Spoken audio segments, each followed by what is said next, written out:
Squash makes an excellent winter soup because you can get it really nice and creamy without any dairy and with very little fat.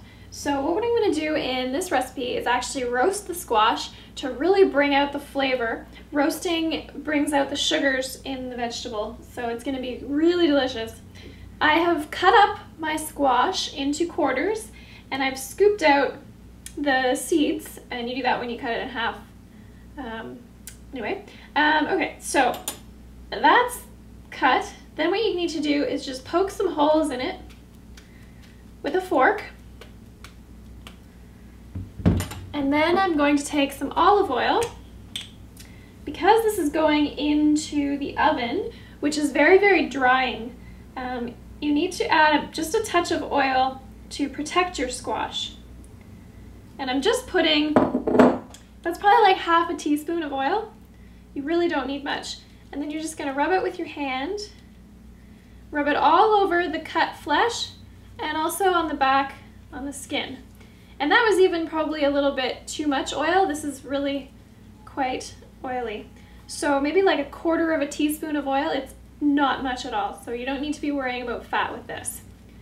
All right, once you've got that all coated, then you're gonna take some salt. And of course, I didn't open it before I got oil all over my hands. Just take a little pinch of salt, rub it on your fingers, and then get it all over this piece of squash. What this is going to do is draw the moisture out of the squash cells so that it softens. But because we put the oil on first, the water inside the squash, which has all of the lovely squash flavor, is not going to come outside of the oil. Now, a lot of people, when they bake their vegetables, will bake them face down, and a lot of times they'll put it in a shallow baking dish with some water. That actually steams the squash, and it'll cook a little bit quicker than if we bake it like this, but it doesn't bring out the flavor quite as well. So for this, what we're going to do is actually put it face up on the baking sheet, because as the moisture comes out of the squash, it's going to collect in this little hollow. If we put it face down, all of the juice is just going to fall out and it's going to lose flavor. So there we go. Now the squash is going to go in first because it takes quite a while. It's about 40 to 50 minutes. And then once that's starting to get soft, we'll put in the peppers and the garlic to roast a little bit later. All right, so the squash has been in the oven for about 20 minutes and I've got it at 375. Next I'm going to put in the peppers and the garlic. Now the peppers, same thing as the squash, but you don't need to poke it with a fork because the vegetable is not as dense. But we want to rub some olive oil around it and then a bit of salt. The garlic is fun. You just chop off the top and then take a bit of olive oil and spread it just on the top where the flesh is exposed. And then those two are going to go in the oven with the squash. Ugh. Whew, it's hot. Now this way of roasting garlic is also really excellent for an appetizer. You can just serve it surrounded by some crackers and then just squeeze out each of the individual garlic cloves and spread it on the cracker. Really yummy. Okay, so another 20 minutes for those vegetables and then we'll get started on the soup. Alright, so the peppers and the garlic have been in the oven for about 20 minutes and the squash has been in for 40. And they are looking beautifully cooked right now. They've got some juice collecting in the centers, especially the peppers, which is excellent. That's where all the flavor is coming from. So in the meantime, while I let those guys cool off enough that I can handle them, I'm going to saute some onions. So I'll get some olive oil there. Alright, my onions are sizzling away back there. They're just getting soft.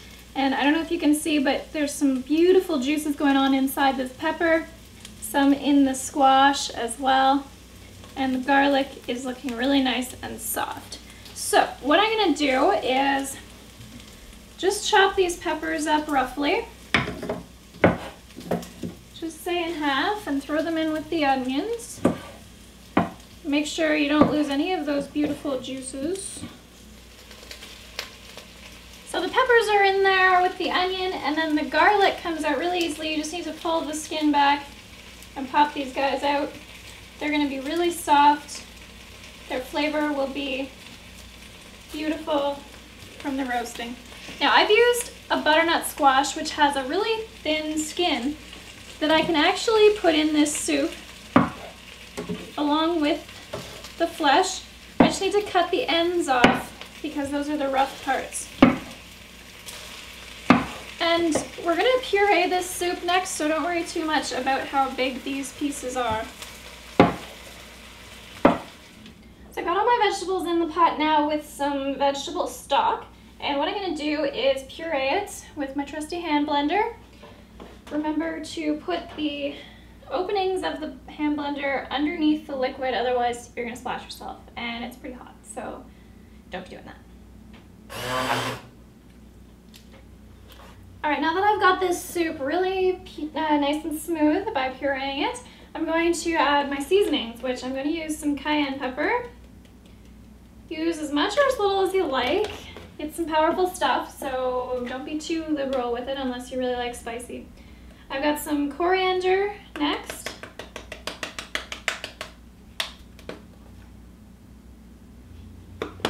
And some cumin.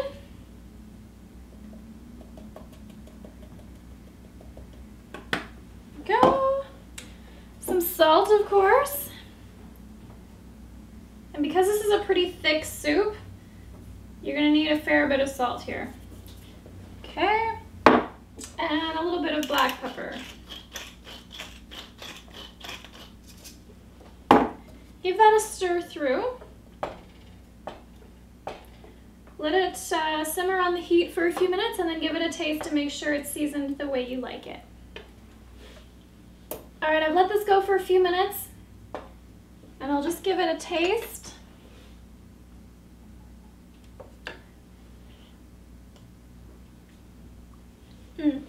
Mine needs just a little bit more salt.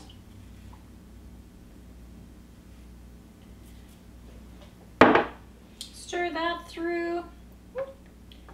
And then the last thing I'm going to add is some lime zest and some lime juice. So I've got my lime here.